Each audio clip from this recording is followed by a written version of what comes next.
We're going to break 12.4 into 2 days. The first day is going to be multiplying. The second day will be dividing. So today we're going to talk about multiplying rational expressions.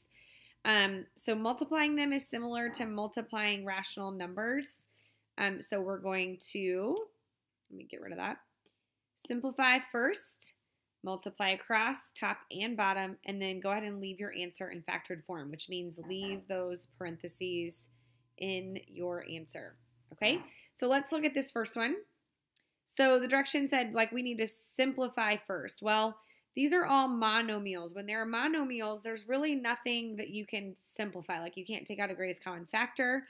There's nothing to simplify top and bottom that's the same. So we're going to go ahead and multiply across the top, which would be -12, over, we're going to multiply across the bottom. Remember, when you do that, your bases stay the same and you add your exponents. And nothing is the same top and bottom to simplify, so this will be our final answer. Okay. On the second one, so again, I'm looking, is there anything I can simplify? And remember, these are binomials, so the only way I could cancel top and bottom is if they were identical. I can't just cancel those x's because they are married. I can't just take one away. So there's nothing to simplify, so I'm going to just multiply across the top, and I'm going to leave my answer in parentheses. There's no reason to FOIL and factor it through. Just leave it in factored form, and then we're going to multiply on the bottom. And I know that this x, anything a monomial by itself, will go in the front and then times x plus 3, and that is going to be my final answer. Our third example here. So, okay, we're going to simplify first. So if you look, I have a monomial and a monomial here, and those coefficients have a common factor of 3. So I'm going to go ahead and divide each of those by 3. So now on the bottom, I'm left with a 1. And here I'm left with a 2 and an x. I need to not forget about that x. Okay? And then here I have this binomial. And remember, I have an x squared and I have a constant. My b is missing. So this is where my b is 0, right? 0 x's. So you can actually do shortcut factoring for this. If you remember, to get a 0, you need to have a plus and a minus. And then all you're looking at is what's the same that gives me a 4 when I multiply. That's a 2 and a 2. And obviously I need an x there to get an x squared. 2 that are the same that give me a 1 would be 1 and 1. Okay? And so I'm going to go ahead and rewrite all of this down here so that I can see it. Over 1 times 2x over 2x plus 1 times 2x minus 1. And I notice that, whoops, went away, that my binomials here match. So I can mark out those binomials, and then I'm going to just multiply across the top. All that's left is 2x. And then across the bottom, I'm just multiplying by 1, so it's just 2x minus 1. And remember, I can't just cancel out those 2 x's because this is married on the bottom. And what I do to this one, I have to do this one, which we can't do. And so that will be my final answer for our third example. Example D. Okay. So I'm going to look here at my binomials and see if they have a common factor that I can take out. So up at the top, notice that I can take out a -8 here. So I'm going to do that. Remember, I have to write it off to the side and then my parentheses. So I'm just dividing this binomial by -8. So that's an x plus 2 that's left there. I'm going to go ahead and mark this out here. And then notice this binomial down here, my x is missing, so that b term is 0, middle is missing. So again, I can do a shortcut here. If it's a 0, means there has to be a plus and a minus to cancel. What's the same that gives me an x squared? X and x. What's the same that gives me a 4? 2 and a 2. So remember, if your middle term is 0, you're looking for things that are the same, okay? Things that are the same in your parentheses. So let's go ahead and rewrite this. It helps to rewrite so you don't make any silly mistakes.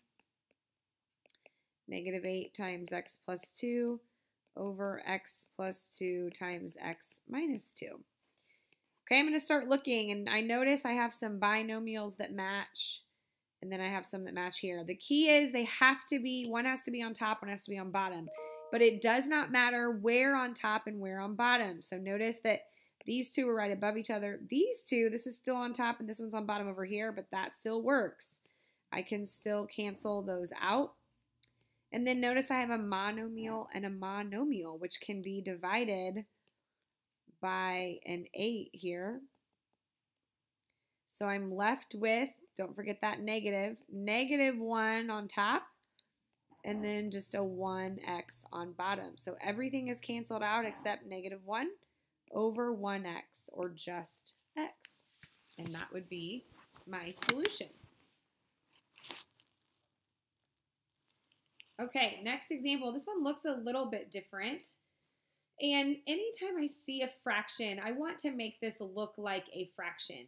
And we remember that every time I want to make something a fraction, I can just put it over 1. So I'm going to go ahead and rewrite this as 2v over v plus 3 times v squared minus 2v minus 15 over 1. And I'm going to look and see if I can simplify anything. So this is a monomial, nothing to simplify right now. This binomial doesn't have a GCF, so there's nothing we can take out. My trinomial, though, we can factor, right? So we are looking for factors of -15 that will add to -2. So recall, if this is a negative number, I need my signs to be opposite. So I'm looking for factors that will subtract to give me a 2. And it looks like this is going to be my winner. If I want it to be -2, the biggest has to be negative. So I can put this in factored form, and I can do shortcut because my leading coefficient is 1. So I know v goes in the front. Then I'll plug in my factors, -5 and +3. And then I'm going to go ahead and bring this all down and rewrite it so I can see what will cancel. V minus 5 times the quantity v plus 3. And notice this binomial and this binomial, one is on the top, one's on the bottom, and they match. So we can cancel them out. There's nothing else to cancel, so I'm going to multiply across the top. Remember, we're going to leave it in factored form, so I don't need to take that 2v through. And then that's over 1, which I don't have to write. And so there is my final answer. Okay, next one. So again, I want to make this one look like a fraction. So I'm going to put it over 1. So we're going to go ahead and rewrite. So we have 4m plus 8 over m minus 1 times m squared minus 1 over 1. I'm going to start here, and I'm going to go, does that have a GCF? It does. So we're going to take a 4 out of those. I need to write that 4 down. So if I divide those by 4, I'm left with m plus 2. Okay, so I can mark that out. Over here with this binomial, that middle term is missing, that 0m. So I can write it in factored form. Remember, plus and minus, so I get a 0. What's the same that gives me m squared? An m. What's the same that gives me a 1? A 1 and a 1. Okay? And then we're going to rewrite all of this. So I'm going to write 4 times the quantity m plus 2 over m minus 1 times the quantity m plus 1 times the quantity m minus 1 over 1.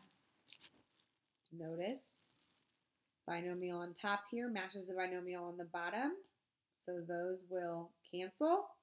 Nothing else to cancel. So I'm just going to multiply across the top, and I'm going to leave it in factored form. So that's 4 times the quantity m plus 2 times the quantity m plus 1. Multiply across the bottom. That's just a 1 on bottom, which I don't need to write. So that will give me my answer. Okay, that is your final problem. You now have a worksheet to work on. Let me know if you have any questions.